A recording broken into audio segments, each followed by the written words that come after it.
Hello students, स्वागत है आपका रेगुलर स्टडी पॉइंट क्लासेस में। मैं शिवम शर्मा। स्टूडेंट्स, आशा करते हैं आपका मैथ्स का एग्ज़ाम भी काफ़ी अच्छा गया होगा। सभी बच्चों ने मैथ्स के एग्ज़ाम में सारे क्वेश्चन को सॉल्व किया होगा। तो आज के इस वीडियो में जो है मैं आपको केमिस्ट्री के इंपॉर्टेंट क्वेश्चन बताऊंगा। हालांकि पहले भी मैं वीडियो अपलोड कर चुका हूँ केमिस्ट्री का, उसमें 1 नंबर वाले क्वेश्चन ज़्यादा थे और कुछ 15-16 क्वेश्चन बड़े भी थे। और ये क्वेश्चन आपके लिए काफ़ी हेल्पफुल होंगे एग्ज़ाम में इस तरीके के क्वेश्चन आपको एग्ज़ाम में देखने को मिलेंगे, क्योंकि पेपर का पैटर्न जो है इस बार चेंज है। पता भी नहीं चल पा रहा है कि क्वेश्चन किस तरीके से आ रहे हैं। तो आप इन क्वेश्चनों को बिल्कुल भी स्किप मत करना। इन क्वेश्चनों को आप देख के जाना एग्ज़ाम के लिए। अभी आपको 2-3 दिन का टाइम है, तो आप अच्छे से इन क्वेश्चनों को कवर कर सकते हैं। ठीक है, तो आप इन क्वेश्चनों को आराम से देख लीजिए, ठीक है, ताकि आपको समझ आ सके कि हमें कैसे कैसे क्वेश्चन सॉल्व करना है। ये मैंने जो क्वेश्चन लिए हैं काफ़ी सोच समझ के इंपॉर्टेंट क्वेश्चनों के दायरे में इन क्वेश्चनों को रखा है। ठीक है, तो आइए वीडियो को स्टार्ट कर लेते हैं। चैनल पे नए हैं तो चैनल को सब्सक्राइब जरूर कर लें और बेल आइकन को प्रेस कर लें, ताकि इसी तरीके का लेटेस्ट अपडेट आपको मिलता रहे। सबसे पहला क्वेश्चन आप देखेंगे यहाँ पे, इंग्लिश हिंदी दोनों में टाइप है। इंग्लिश हिंदी मीडियम दोनों मीडियम के लिए ये वीडियो है। मैं हिंदी में रीडिंग करूँगा या बीच में इंग्लिश में भी कर लूँगा, जैसा मुझे ठीक लगता है वैसा करूँगा, पर आप क्या है क्वेश्चन को समझते रहेंगे। इंग्लिश में नीचे लिखा हुआ है 300 यानी 300 केल्विन पर यूरिया के डेसी नॉर्मल विलयन के परासरण दाब की गणना करनी है आपने। ठीक है, ये देखेंगे। विद्युत श्रेणी रासायनिक श्रेणी के 2 अनुप्रयोग लिखने हैं। यानी इलेक्ट्रोकेमिकल सीरीज जो होती है उसकी 2 एप्लीकेशंस आप लिखेंगे। डी ब्लॉक के कौन से तत्व जो हैं आपके संक्रमण तत्व नहीं है, कारण सहित बताइए। ज्यामिति समावेता का कारण लिखिए। PtCl2 ब्रैकेट NH3 का होल ट्वाइस के सिस एम ट्रांस रूपों का क्या करना है आपने दिखाना है। IUPAC नामों के आधार पर यानी IUPAC नियमों के आधार पर निम्न के को सुव्यवस्थित करना है आपने। सुव्यवस्थित आप करके लिखेंगे। कैसे लिखेंगे आप यहाँ देखेंगे, MnH2O का होल 6 की ऊपर जो ब्रैकेट के बाहर जो आपको पावर में दिया है +2 दिया है। ठीक है, नेक्स्ट देखेंगे Ti ब्रैकेट के अंदर H2O का होल 6, फिर पावर ब्रैकेट के बाहर +3 दिया है। CCl4 NiCO4 को ब्रैकेट में क्लोज करके दिया हुआ है। ठीक है, इनको सुव्यवस्थित करना है इनके IUPAC नाम के आधार पर। निम्नलिखित अभिक्रियाओं को पूर्ण कीजिए। A+B को भी आपने क्या करना है, आइडेंटिफाई करना है, इनको पहचानना है। जैसे पहला दिया है CH3 CH2 CH3, ठीक है, प्लस Cl2। सनलाइट की प्रेजेंट में A और B क्या निकल के आएंगे आपको ये बताना है। CH3 NH2 plus CH Cl3 plus A gives में आपको B+3 KCl प्लस 3H2 आपको बताना पड़ेगा यहाँ पे क्या एलिमेंट आपका बन के आएगा। नेक्स्ट क्वेश्चन की तरफ चलेंगे तो आप यहाँ देखेंगे, आपसे पूछा जा रहा है, आप एक्टिवेशन एनर्जी पढ़ लेना, सक्रिय ऊर्जा वाला पूछा जाता है, पर इसका हिंदी वो नहीं है यहाँ पे, तो इंग्लिश में आप समझ लें। अभिक्रिया की आणविकता व अभिक्रिया की कोटि में क्या अंतर है। Reaction and order of reaction, molecularity of reactions and order of reaction में क्या डिफरेंस है, इस चीज़ को आप समझेंगे। उन 2 विषैली गैसों का नाम बताइए जो क्लोरीन से बनाई जाती हैं, इन 2 इसको आप लिख लेंगे। वर्ग 18 के तत्वों को उत्कृष्ट गैसों के नाम से क्यों जाना जाता है, ये बताना है। बहुत ज़्यादा इंपॉर्टेंट क्वेश्चन है, काफ़ी बार एग्जाम में पूछा भी गया है और पूछा भी जाता है। ठीक है, और हो सकता है इस बार एग्जाम में भी 1 नंबर में या 2 नंबर में पूछा जाए। SO2 किस प्रकार से एक वायु प्रदूषक है, यानी how is SO2 an air pollutant sorry. ठीक है, क्लैरिफाई आपको स्पष्ट करके बताना है। संपर्क विधि या संस्पर्श विधि द्वारा सल्फ्यूरिक अम्ल के निर्माण का सचित्र वर्णन करना है, और इससे संबंधित जो आपकी रिएक्शंस होंगी उनको भी आप प्रूव करके दिखाएंगे। ये बड़ा क्वेश्चन है, इस बार जो है 4 नंबर में आपके पूछे जा सकता है। यहाँ पे लिखा है आपका कार्बोक्सिलिक अम्लों के एस्टीकरण की क्रियाविधि क्या है, इसको आप देखेंगे। जो मोस्ट इंपॉर्टेंट पॉइंट है आपका अब यहाँ पे आया है, जैसा कि मैं आपको दिखा रहा हूँ। यहाँ पे आपको जितनी भी रिएक्शन है, चाहे कैनिजारो हो, चाहे रोजमुंड रिएक्शंस हो या अभिक्रिया हो, यानी या हेल्फहोलार्ड जोलेंस्की की अभिक्रिया हो, आप जो भी रिएक्शन हैं, इन सब रिएक्शन को अच्छे से आप पढ़ के जाएं। एग्ज़ाम में ये बहुत ज़्यादा हेल्पफुल होंगे। ये क्वेश्चन जो है आपके 4 से 5 नंबर में रिएक्शंस पूछी जाती हैं, तो 4 से 5 नंबर आपके लिए बहुत ज़्यादा मायने रखते हैं। ठीक है, इन क्वेश्चनों को आप अच्छे से देखेंगे। नेक्स्ट क्वेश्चन देखेंगे, एक कार्बनिक यौगिक का आणविक सूत्र C8H16O2 को तनु सल्फ्यूरिक अम्ल के साथ जल अपघटित करने के उपरांत एक कार्बोक्सिलिक अम्ल खा एवं एक अल्कोहलिक गा प्राप्त हुई। गा को क्रोमिक अम्ल के साथ ऑक्सीकृत करने पर खा उत्पन्न होता है। गा निर्जलीकरण पर ब्यूट 1 ईन देता है। अभिक्रिया में प्रयुक्त होने वाली सभी रासायनिक समीकरणों को लिखिए। का खा गा की पहचान कीजिए। आपको क्या करना है, इसमें आइडेंटिफाई आपको करना है। अगले क्वेश्चनों की तरफ बढ़ते हैं। यहाँ पे आप देखेंगे जो मेन क्वेश्चन आपको हम बता देते हैं। C2H5Cl में क्लोरीन परमाणु की क्रियाशीलता अधिक है, C6H5Cl में Cl की क्रियाशीलता कम है, ऐसा क्यों होता है। स्टायरीन ब्यूटाडाइन रबड़ के निर्माण की रासायनिक अभिक्रिया आपको लिखनी है। मेन क्वेश्चनों पे आ जाता हूँ मैं। क्वथनांक के उन्नयन का कारण लिखिए। एक अवाष्पशील विलेय के 10 ग्राम को 100 ग्राम बेंजीन में घोलने पर बेंजीन के क्वथनांक में 1 डिग्री सेल्सियस की क्या होती है, वृद्धि हो जाती है। विलेय के अणुभार की गणना कीजिए जब आपको Kb इतना दिया हुआ है बेंजीन के लिए, ठीक है। आगे देखें कोलराउस का नियम क्या है, ये आपको लिखना है। निम्न सेल के मानक सेल का विभव की गणना करनी है। इस क्वेश्चन को आप देख लें, थोड़ी देर में स्क्रीन को रोक कर रहा हूँ, स्क्रीनशॉट ले सकते हैं, काफ़ी इंपॉर्टेंट क्वेश्चन है। ये आपको मिलता है E cell equal to E anode plus E anode minus E cathode वाला आपको जो फॉर्मूला लगता है उस टाइप का, वो आपको यहाँ पर लगाना है। ई कैथोड ई एनोड करके जो भी है वो फॉर्मूला आप देख लेंगे उसको। प्रयोगशाला में डाई नाइट्रोजन बनाने की जो विधि है, बहुत मोस्ट इंपॉर्टेंट क्वेश्चन है, ये काफ़ी बार आया हुआ है एग्जाम में, इसको आप देख लेंगे, ठीक है। लेंथेनाइट तत्वों के अधिकांश +3 ऑक्सीकरण अवस्था में अनुचुंबकीय प्रकृति के होते हैं, ऐसा क्यों होता है, ये भी आपको बताना। 92U का इलेक्ट्रॉनिक विन्यास क्या होगा, यह आप बताएंगे, ठीक है। कुछ ये रिएक्शंस हैं, आप यहाँ से देख लें, 25 से लेकर यहाँ तक की जितनी भी रिएक्शंस हैं इनको आप अच्छे से देख लें और इनको अच्छे से प्रिपेयर करें, स्क्रीनशॉट ले सकते हैं आप। नेक्स्ट क्वेश्चन की अगर हम बात करें 26 वाले की, तो यहाँ पे भी देखेंगे ये भी कुछ आपको रासायनिक प्रक्रियाएं दी है, इनको भी आपने बनाना है, इनको भी आपने नोट करना है। ये काफ़ी इंपॉर्टेंट है, रिएक्शन तो आप कोई भी ना छोड़ें, जितना रिएक्शंस करेंगे उतना बेनिफिट मिलेंगे। इसमें एक क्वेश्चन है, एंजाइम के क्या उपयोग होते हैं, आप लिख सकते हैं। विटामिन डी का रासायनिक नाम और इसकी कमी से उत्पन्न होने वाला रोग आप बताएंगे, ठीक है। आप यहाँ पे देखेंगे शून्य कोटि की अभिक्रिया के लिए समाकलित वेग समीकरण क्या है, उसकी व्युत्पत्ति कीजिए, आपको इसको लिखना है। और ऊपर वाला भी देख लें, वो भी अच्छा क्वेश्चन है, कोई दिक्कत नहीं है। नेक्स्ट क्वेश्चन की तरफ चलेंगे, जो आपका मोस्ट इंपॉर्टेंट क्वेश्चन है। एक प्रथम कोटि की अभिक्रिया में 30% वियोजन में 40 मिनट लगते हैं, अर्धायु की गणना आपने करनी है, यानी जो हाफ टाइम पीरियड होता है उसका आपने निकालना है, ठीक है। रासायनिक अभिक्रिया के संगठन का सिद्धांत क्या होता है, इसको आपको बताना है। ऊपर वाला भी देख लेना जब ये 2 क्वेश्चन देखेंगे तो आप, ठीक है। नेक्स्ट देखेंगे, इन अभिक्रियाओं को पूर्ण करना है आपने, अभिक्रियाओं का स्क्रीनशॉट लीजिए, इनको पूर्ण कीजिए, अच्छे से इनको प्रैक्टिस कीजिए, ठीक है। नेक्स्ट क्वेश्चन की तरफ हम बढ़ते हैं। ये सारी रिएक्शंस आ गई हैं आपकी 30 वाली, मैंने आपसे पहले ही कहा था, देखो रोजमंड अभिक्रिया, गाटरमैन कॉक अभिक्रिया, एसीटोन से क्लोरीटोन बनाना, एसिटिलीन से एसिटिल्डिहाइड बनाना, इस तरीके के इनको बढ़ते क्रम में लिखना, ये सब आप अच्छे से करेंगे। ये रिएक्शन सारी आपकी इंपॉर्टेंट है, इन सभी रिएक्शन को आपने करना है, बहुत अच्छे तरीके से आपने इनको करना है, ठीक है। ये कार्बनिक यौगिक ऐसा है, इसमें ऐसा होता है, यौगिक के संभावित संरचना और रासायनिक क्रियाएं जो होंगी वो आपको लिखनी है। आप इसको अच्छे से पढ़ लीजिए, मैंने थोड़ी देर के लिए स्क्रीन को होल्ड किया हुआ है, आप देखें और इससे आप क्वेश्चन को नोट करें, स्क्रीनशॉट ले लें। नेक्स्ट क्वेश्चन की तरफ हम बढ़ें, तो ये क्वेश्चन सेम वही पहले वाला आ गया है। प्रथम कोटि के अभिक्रिया के लिए समाकलित वेग समीकरण लिखना है, जैसे आपने शून्य कोटि के अभिक्रिया के लिए लिखना था। फिर एक प्रथम कोटि के अभिक्रिया के लिए वेग स्थिरांक कितना दिया हुआ है, इस अभिक्रिया का अर्धायु काल कितना होगा, ये आपको पता है। हाफ लाइफ ऑफ रिएक्शंस आपने बताना है, हाफ टाइम पीरियड भी आप कह सकते हैं इसको, ठीक है। नेक्स्ट देखें, कैनिज़ारो अभिक्रिया होलोजोंकी वाला, ये जो आपका पैटर्न मैंने अभी समझा चुका हूँ, ये पहले निकल चुका है, दोबारा से रिपीटेड आ गया है, ठीक है। नेक्स्ट क्वेश्चन देखेंगे, घनीय ठोस 2 तत्वों P तथा Q से क्या है, मिलकर बना हुआ है। घन के कोनों पर Q परमाणु एवं अंतः केंद्र पर P परमाणु स्थित है। इस यौगिक का सूत्र क्या होगा, P तथा Q के उपसंयोजन संख्या क्या है, इसको आप बताएंगे। आक एकीक कोष्ठिका एवं केंद्रित एकक कोष्ठिका में विभेद कीजिए, इसको आपने बताना है, यानी primitive unit cell and centred unit cell में क्या डिफरेंस है, इसको आप बताएंगे। नेक्स्ट क्वेश्चन का आप देखेंगे, न्यूमेरिकल है आपका ये 11वां क्वेश्चन, ठीक है। 11वें क्वेश्चन में देखेंगे, कास्टिक सोडा के 4 ग्राम अणुभार 40 को जल में घोलकर 200 ml विलयन बनाया जाता है, विलयन की मोलरता क्या होगी, ये आप बताएंगे। निम्नलिखित सेलों के लिए सेल अभिक्रिया की लिखिए, ठीक है। इस तरीके से इनकी सेल अभिक्रिया, सेल रिएक्शंस आपने लिखनी है, ठीक है। क्लैरिफाई कीजिए कि लैंथेनॉइड एंड एक्टिनॉइड में क्या डिफरेंस है, ठीक है।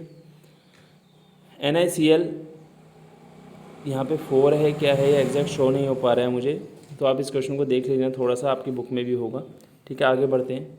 निम्नलिखित के आपको प्रत्येक एक उदाहरण दे रहे हैं। प्रकाशीय संयोजकता और ज्यामिति, यानी geometrical isomerism and optical isomerism जो होते हैं उनका बताना है। क्लोरोफॉर्म को पूर्णतः भरी हुई रंगीन बोतलों में क्यों भरा जाता है, ऐसा बताएंगे, और इसकी आप रासायनिक समीकरण भी बताएंगे। 16 क्वेश्चन जो है मैंने देखा आपसे बोला है, रिएक्शन जितनी भी मैं आपको बता रहा हूँ सारी इंपॉर्टेंट रिएक्शन है, इनको बिल्कुल भी आप स्किप ना करें। नाम लिखा है यहाँ पे, Friedel Crafts reaction and Wurtz अभिक्रिया, ये सारी रिएक्शंस आपके लिए वेरी इंपॉर्टेंट हैं। यहाँ पे देखेंगे जालक बिंदु क्या है, एक कोष्ठिका के अभिलक्षण पर करने वाले पैरामीटर के नाम लिखें। शॉर्टकी एंड फ्रैंकल दोष जो है आपके, इनको समझाना है आपको, ठीक है। ये आप देखेंगे 13 क्वेश्चन अच्छे से पढ़ लें आप। यहाँ पे 13 क्वेश्चन की अगर हम बात करें तो इनको आप अच्छे से देख लें।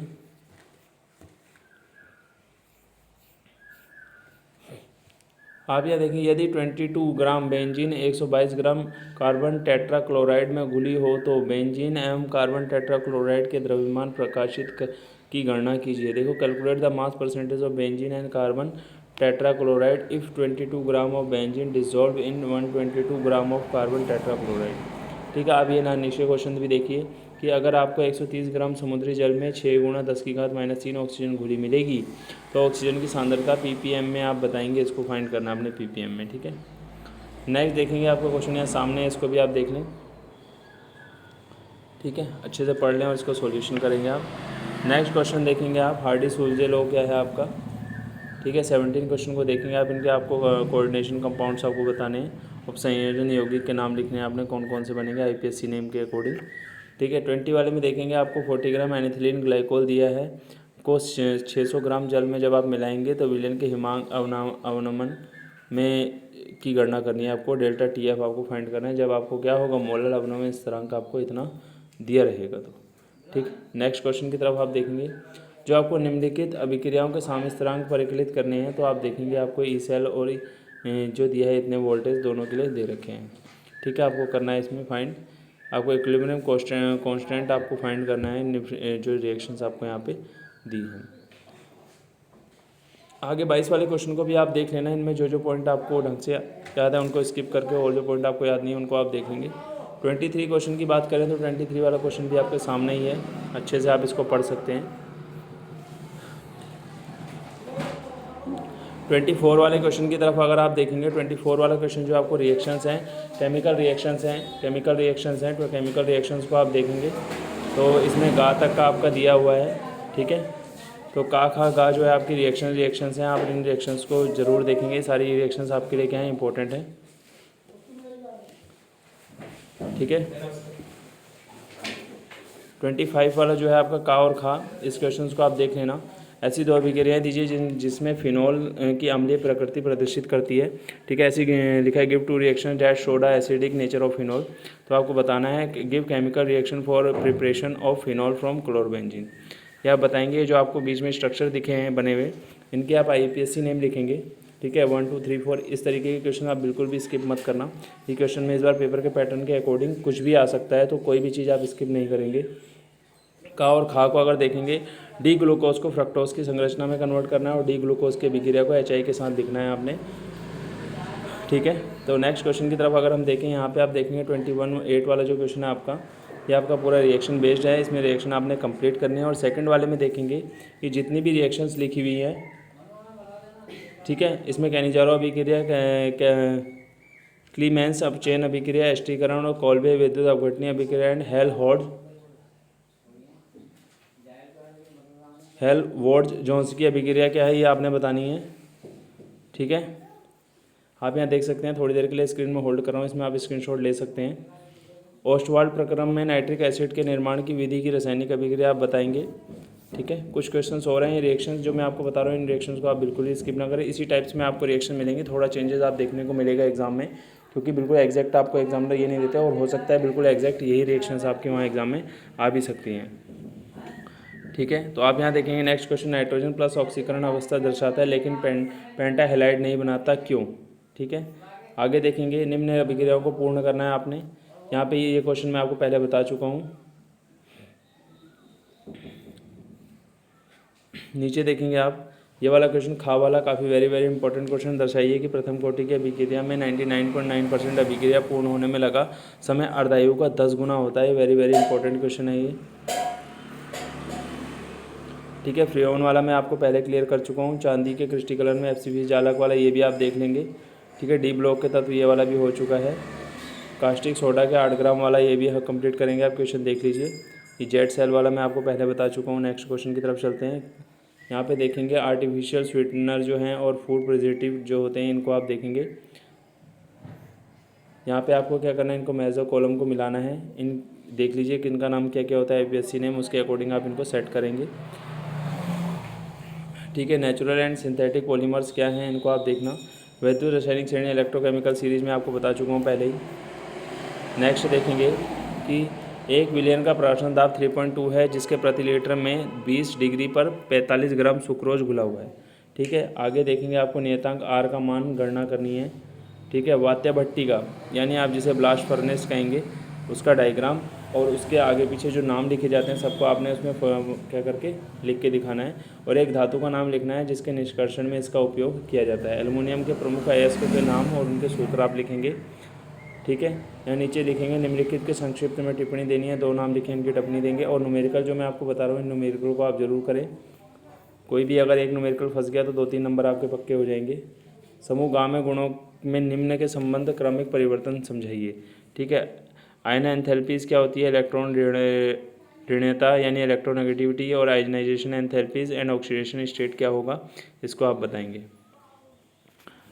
नेक्स्ट है डिफाइन द रिड्यूसिंग शुगर, ठीक है। ओलिगोसैकेराइड्स और प्रोटीन्स ये क्या होंगे इनको बताना है। निम्नलिखित में इलेक्ट्रॉनिक विन्यास आपने लिखने हैं, इनके इलेक्ट्रॉनिक विन्यास वेरी सिंपल है, आप आराम से लिख सकते हैं इनके, ठीक है। C4H10O अणुसूत्र के 3 समावेशी संरचना और इनके आईपीएसी नाम लिखने हैं, यानी C4H10O की आपने 3 स्ट्रक्चर्स बनाने, आइसोमर्स बनाने हैं और इनका मॉलिक्यूलर फॉर्मूला क्या, आईपीएसी नेम क्या होगा वो आप बताएंगे, ठीक है। फिनॉल के साथ आप निम्न की अभिक्रिया कराएंगे तो फिनॉल की इन सबसे अभिक्रिया कराने पे आपको क्या मिलेगा, कॉल्बेरी अभिक्रिया क्या है, राइमर टीमन अभिक्रिया क्या होगी आपने बतानी है। अभिक्रिया की कोटि क्या होती है, प्रथम कोटि की अभिक्रिया के लिए कोटि की आणविकता किस प्रकार भिन्न होगी, ये सब आपने बताना है, ठीक है। नेक्स्ट क्वेश्चन की तरफ बढ़े तो हम आप देखेंगे, ये क्वेश्चन मैं आपको सारे बता चुका हूँ। नेक्स्ट क्वेश्चन की तरफ चलते हैं हम। यहाँ पे देखेंगे ये कुछ रिएक्शंस आपको यहाँ दिख रही हैं। ग्रिग्नार्ड अभिक्रिया की सूक्ष्म बर्फ से क्रिया कराना, एनहाइड्राइड का जल अपघटन यानी hydrolysis of actinide anhydrides, Gattermann काक अभिक्रिया या इटार्ड अभिक्रिया आप देखेंगे, ठीक है। एल्डोल संघनन अभिक्रिया इसको आप देखेंगे। नेक्स्ट क्वेश्चन ये न्यूमेरिकल मैं आपको बता चुका हूँ, इस तरीके के क्वेश्चन आप सारे कर लेंगे जितने भी मैं आपको बता रहा हूँ। स्क्रीन देख लें। लिगेंड क्या होते हैं आपने देखना है, इनका फॉर्मूला आप राइट करेंगे। नेगेटिव एंड न्यूट्रल लिगेंड्स के सूत्र आपने यहाँ लिखने हैं। नेक्स्ट क्वेश्चन की तरफ अगर आप बढ़ें तो ये कुछ आ गए हैं सहसंयोजक, और ये चीज़ आपको पहले भी मैं दिखा चुका हूँ यहाँ पे। इन चीज़ों को आप देख लें ध्यान से। कोवैलेंट सॉलिड वाला जो है, ठीक है। मोललता मोलैलिटी एंड जो पीपीएम है इसकी डेफिनेशन आप लिखेंगे कि ये क्या होता है। कास्टिक सोडा वाला पहले हो गया। फैराडे के जो इलेक्ट्रोलाइसिस लॉ हैं वो आप बताएंगे। फैराडे के विद्युत अपघटनीय नियम क्या हैं, और वैद्युत वाहक बल ईएमएफ का विभवांतर में क्या अंतर है, ठीक है। यानी ईएमएफ और पोटेंशियल में क्या डिफरेंस रहेगा, आप इसे बताएंगे। नेक्स्ट क्वेश्चन ये मैं मिलान करने वाले यानी आपको मैच करके बताना है कौन किससे रिलेटेड है, ठीक है। नीचे इंग्लिश में भी पढ़ सकते हैं, इंग्लिश वाला भी है नीचे। आप यहाँ देखेंगे 22 वाला कार्बन एमीन और हाफमैन ब्रोमाइड अभिक्रिया क्या है, इसको आप देखेंगे। हैलोजन परिवार के गुणों में निम्न संबंध को क्रमिक परिवर्तन से समझाइए, ठीक है। कोलराउस का नियम क्या है, प्रबल वैद्युत अपघट्य और दुर्बल वैद्युत अपघट्य क्या है, ये आप बताएंगे। शून्य कोटि की अभिक्रिया मैं आपको बता चुका हूँ, ठीक है। ये वाला क्वेश्चन आप देखेंगे। स्थिर आयतन पर N2O5 के प्रथम कोटि के तापीय विभाजन पर निम्न पर आंकड़े प्राप्त हुए हैं, क्या आंकड़े प्राप्त हुए हैं, इसके हिसाब से आपको बताना है कि आपका वेग स्थिरांक यानी कांस्टेंट वॉल्यूम, आपकी इसका रेट कांस्टेंट क्या होगा, ठीक है। ये वाला क्वेश्चन हो चुका है। ये वाला देखेंगे काफ़ी इंपॉर्टेंट क्वेश्चन है। सिद्ध कीजिए कि प्रथम कोटि की अभिक्रिया में 99% अभिक्रिया पूर्ण होने में लगा समय 90% पूर्ण होने में लगे समय का क्या होता है, 2 गुना होगा। तो इसी तरीके से सारे क्वेश्चन आप देख लेंगे, ठीक है। यहाँ पे ये जो क्वेश्चन आगे इनके आईपीएससी नेम आपने लिखने हैं। आईपीएससी नेम बहुत ज़्यादा ज़रूरी है। अभी कुछ चीज़ों के आईपीएससी नेम आप अच्छे से याद कर लेना, ठीक है। तो ये आपका जो है निम्नलिखित अभिक्रिया को पूर्ण कीजिए। कुछ स्ट्रक्चर्स आपके सामने आ गए, आगे इनसे क्या बनेगा ये आपको बताना है, ठीक है। तो आज के इस वीडियो में मैंने ये इतने सारे क्वेश्चंस आपको बताए हैं। सब क्वेश्चंस आप देख लें ताकि 2 दिन बाद जो आपका एग्ज़ाम है वो आप अच्छे से उसको कर सकें, ठीक है। तो मिलते हैं इस नेक्स्ट वीडियो के साथ, जैसे भी जो अपडेट आता है उसके साथ। Thank you.